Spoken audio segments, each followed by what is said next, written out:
Hello friends, in this video I'm going to show you how to change the size of text on Windows 10.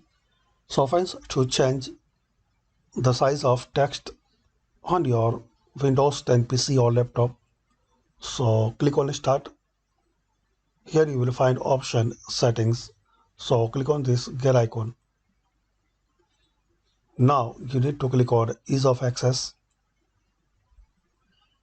and underneath Display you will see option to change size.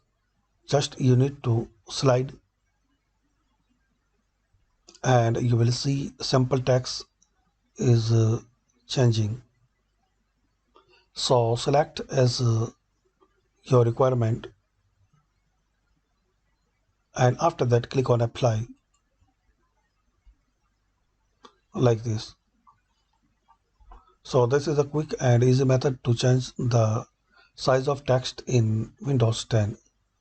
Thanks for watching.